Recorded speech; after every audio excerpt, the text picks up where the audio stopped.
Title: वक्त का दान, जीने का तोहफा। कहीं दूर एक समय था जब जिंदगी की राहें इतनी साफ नहीं थीं, जब इंसान दुनिया जीतने से पहले खुद से लड़ रहा था।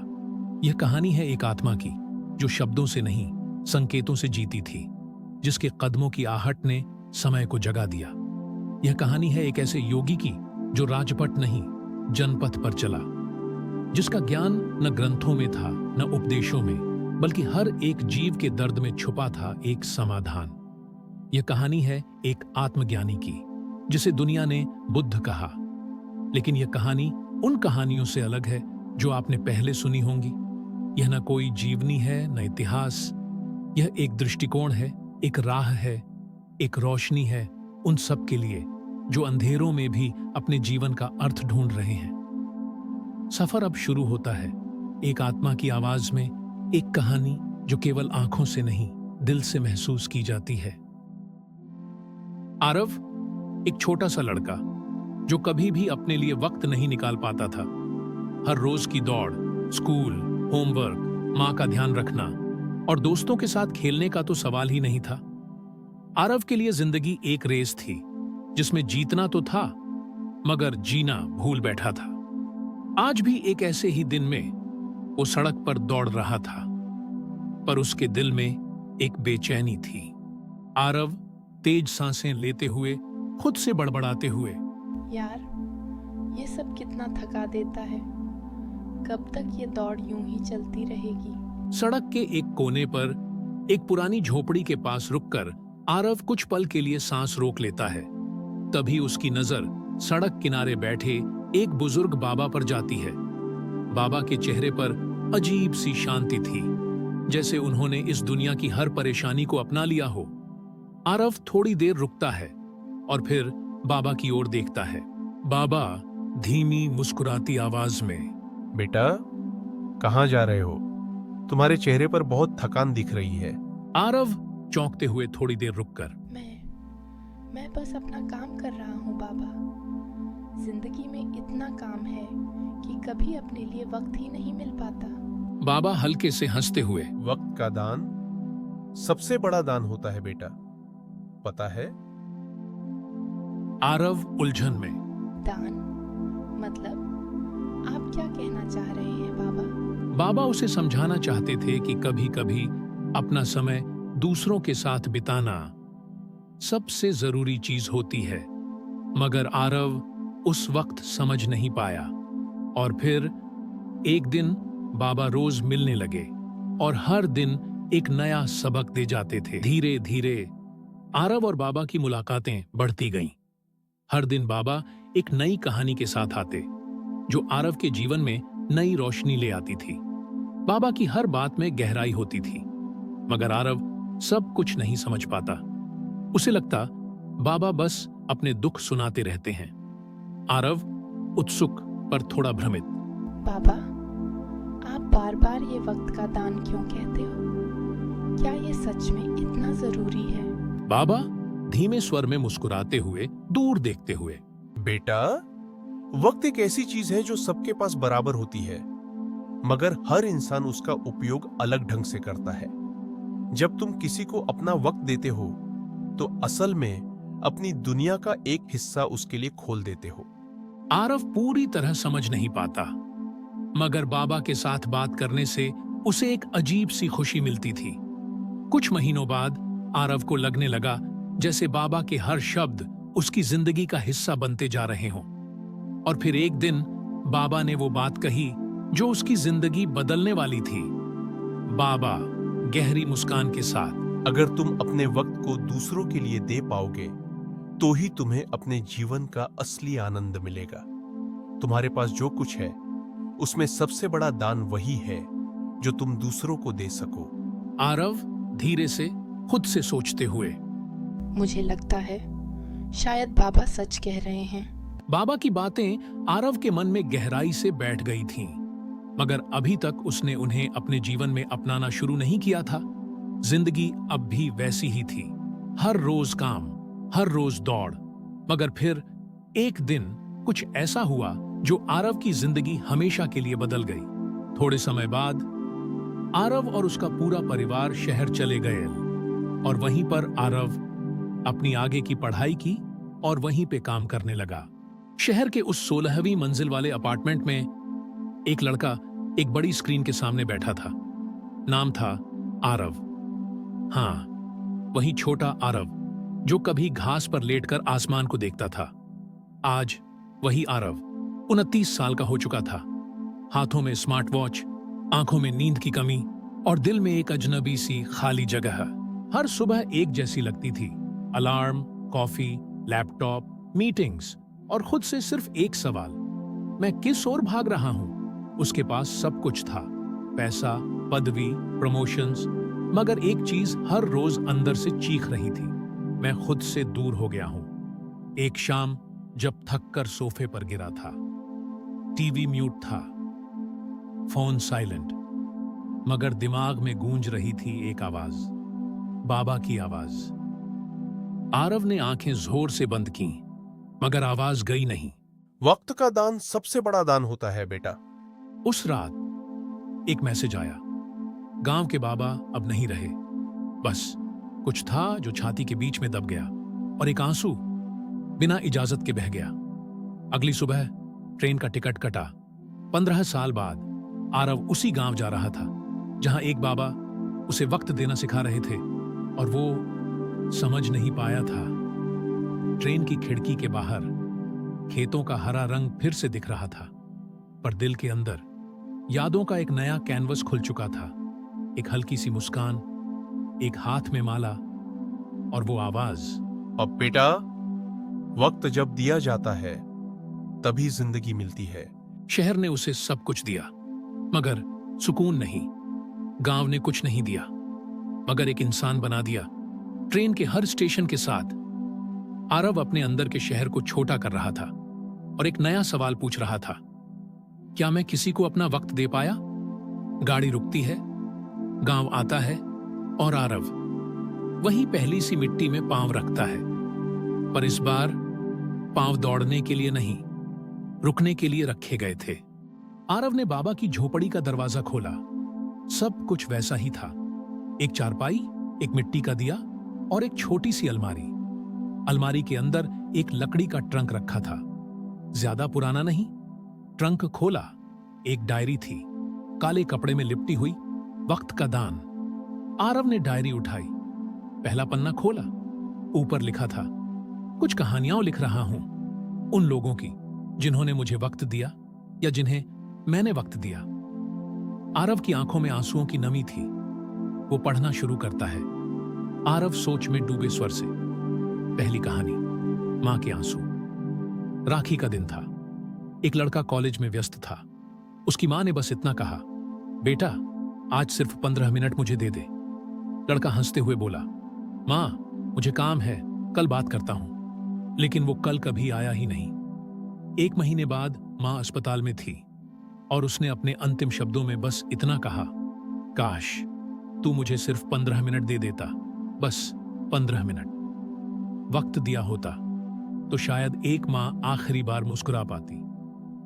आरव कुछ देर रुककर फिर आगे बढ़ते हुए। दूसरी कहानी, टीचर का विश्वास। एक लड़का क्लास में सबसे पीछे बैठता था, ना होमवर्क ना मार्क्स, बस एक चुप रहने वाली आंख। सभी शिक्षक उसे नजरअंदाज करते थे। एक दिन मैं उसके पास गया, बस पूछा, नाम क्या है? पहले तो वो थोड़ी देर सिसक गया, फिर कुछ समय के लिए दोनों के बीच एक सन्नाटा छा गया। फिर थोड़ा रुककर उसने मुझे अपना नाम बताया। फिर कुछ दिनों तक वो वापस आया नहीं। फिर एक दिन वो मेरे पास आया। उसने बताया, आप मुझे जानते नहीं थे, फिर भी मुझसे बात की, मुझे वक्त दिया। आपकी बातों ने मुझे फिर से जिंदा किया। फिर मैंने हर दिन उससे बात की, एक छोटी सी स्माइल दी। एक दिन वो बोला, सर आप पहले हो जिन्होंने मुझे देखा और मेरे दर्द को समझा। 10 साल बाद मुझे एक पत्र आया, सर मैं IAS बन गया। मुझे पढ़ाई से ज्यादा आपका दिया हुआ वक्त याद आता है। आपने मुझे जिंदा महसूस करवाया। अब धीरे धीरे आरव के इमोशन बढ़ रहे थे। तीसरी कहानी, एक दोस्त रवि नाम का लड़का था, हमेशा हंसते हुए, पर अंदर से बिल्कुल अकेला। उसकी बर्थडे पार्टी में सब आते थे, लेकिन सिर्फ विश करने। मैं उसके साथ एक दिन सिर्फ बैठ गया, कुछ नहीं बोला। 2 घंटे सिर्फ साइलेंस में, लेकिन उसके आंसू चलने लगे। उसने कहा, तूने कुछ कहा नहीं, पर सब कुछ कह दिया। धन्यवाद देने के लिए, समय देने के लिए। वक्त ही था जिसमें उसने अपनी तन्हाई तोड़ दी। आरव एक धीमा पॉज, फिर गहरी आवाज। चौथी कहानी, बाबा खुद की कहानी। मैं हर किसी को वक्त देने की कोशिश करता रहा। कोई सुनता था, कोई नहीं। पर एक दिन एक छोटा सा लड़का आया, हमेशा दौड़ता हुआ, पर मेरे पास बैठता था बिना बोले। उस लड़के ने मुझे वक्त दिया और मुझे जिंदगी दी। वही लड़का आज ये डायरी पढ़ रहा है। अब धीरे धीरे आरव की आंखों में आंसू आना शुरू हुआ। आरव डायरी पकड़े बैठा था, आंखों से आंसू बह रहे थे। हर पेज एक झटका था, एक आईना था। बाबा ने लिखा था, मैं चला जाऊंगा, लेकिन तुम सबको एक सोच देकर जा रहा हूं। वक्त का दान करो, किसी के साथ बैठ जाओ बिना फोन के, किसी की आंखों में देखो बिना कुछ कहे, किसी के दिल में उतर जाओ सिर्फ वक्त देकर। आरव डायरी बंद करता है, लेकिन उसका दिल अब खुला है। उस रात उसने पहली बार फोन नहीं देखा, सेल्फी नहीं ली, बस बाबा के दिए वक्त को याद किया और सोचा, कल किसी को वक्त दूंगा। बस शुरू यहीं से। अब वो सिर्फ सोच नहीं रहा, जी रहा है। उस दिन के बाद आरव ने एक फैसला लिया। वो अब से दुनिया को वक्त देने निकला, और उस वक्त की दान ने मुझे हर जगह जीना सिखाया। पहला पल, ऑफिस की लेडी वॉचमैन। सुबह ऑफिस जाते वक्त एक लेडी वॉचमैन दिख जाती थी। छोटी सी कुर्सी पर बैठी होती, आंखों में नींद, पैरों में थकान। आरव सोचता हुआ एक बार पूछा, आंटी चाय पिएंगी? वो हैरान रह गई, पर फिर हां कह दिया। 2 दिन बाद मैंने देखा उसके चेहरे पर एक नई चमक थी। कुछ बदला नहीं था, सिर्फ एक प्याली चाय थी, पर उसमें उसका दिन था और मेरा वक्त। दूसरा पल, लिफ्ट के अंकल। हर दिन एक अंकल मिलते थे लिफ्ट में, हमेशा हंसते रहते, पर आंखों में कुछ छुपा होता। एक दिन आरव ने पूछ लिया, अंकल सब ठीक है ना? वो मुस्कुराए, पर आंख भर आई। बेटा, रिटायरमेंट के बाद सब चुप सा हो गया है। बस आप जैसे लोग मिल जाएं रोज तो दिन बन जाए। सिर्फ 2 मिनट की लिफ्ट राइड, पर उसमें उनका पूरा दिन था और मेरा वक्त। तीसरा पल, बिल्डिंग के बच्चे। एक छोटी बिल्डिंग के बच्चे फुटबॉल खेलते थे। आरव छुप के देखता, पर कभी नहीं खेला। एक दिन उन्होंने कहा, भैया आप भी खेलोगे? आरव हां कह गया, मिट्टी में गिरा, हंसा और पहली बार जिंदगी से खेला। उनका खेल मेरी थेरेपी बन गया। चौथा पल, पार्किंग वाले काका। हर रात आरव लेट ऑफिस से आता तो एक पार्किंग वाले काका मिलते। मैं बिजी रहता, फोन पे मूड में नहीं। एक रात फोन डेड हो गया और उन्होंने कहा, बेटा कुछ नहीं, बस पूछना था आज थक गए क्या? उनके 4 शब्द मुझे 4 साल का आराम दे गए। मैं बैठ गया उनके पास और पहली बार बिना फोन के रात का आसमान देखा। 5वां पल, दोस्त की जिंदगी। एक रात आरव को एक पुराना दोस्त का कॉल आया, जो कभी हर पल वो उसके साथी था, अब अकेला हो चुका था। ब्रेकअप, जॉब लॉस, जिंदगी से हार। चल मिल, सिर्फ इतना कहा फोन पे आरव ने। फिर उसके घर गया। उसने दरवाजा खोला, आंखों में थकान नहीं, हार थी। आरव और उसका दोस्त सोफा पे बैठ गए, बिना कुछ बोले, सिर्फ वक्त गुजरता गया। फिर दोस्त ने कहा, तेरा आना मुझे जिंदा कर गया, तू नहीं आता तो पता नहीं मैं क्या कर बैठता। आरव उस दिन समझा, वक्त का दान जान बचा सकता है, और हम सबके पास ये दान हर रोज होता है। उसने हर दिन किसी न किसी को वक्त देना जारी रखा। आरव भावनात्मक होकर जिंदगी हर वक्त तुमसे पैसा, पोजीशन या परफेक्शन नहीं मांगती, कभी कभी सिर्फ पूरा वक्त मांगती है, बिना डिस्ट्रैक्शन, बिना फोन के, बस तुम्हारे होने का वक्त। एक वक्त आता है जब सारे दान देकर भी लगता है, क्या वो खुद के लिए भी कभी पूरा जी पाया? वो रात आरव की जिंदगी की सबसे लंबी रात थी। रूम में late night, Aarav ceiling fan की ओर देखता है, डायरी खुली हुई, पूरी खामोशी। आरव अपने आप से, पिछले कुछ महीनों में मैंने सबको वक्त दिया, सबको जीतने दिया, पर मैं तो सिर्फ दूसरों के चेहरे पढ़ता रहा। अपना कब पढ़ा? यही सोच रहा होता है। और साथ ही फ्लैशबैक आंखों में चलते हैं। आरव के बचपन की यादें दिखती हैं। मां का इंतजार करता एक छोटा आरव, पापा के ऑफिस जाने के बाद खाली घर, एक अकेला बर्थडे केक, कैंडल्स बुझ गईं, पर कोई था ही नहीं जलाने वाला। आरव हमेशा किसी के आने का इंतजार करता रहा। फिर वक्त आया और वो दूसरों के लिए देने लगा, लेकिन वो कभी खुद के लिए वक्त नहीं निकाला। आरव खुद से बात करता है, मिरर के सामने, अपनी अंतरात्मा से। आरव, तू सब जीत गया, पर तू, तेरे सपने, तेरा आर्ट, तेरी कहानी, तू कब लिखेगा वो पेज जो सिर्फ तेरे लिए हो?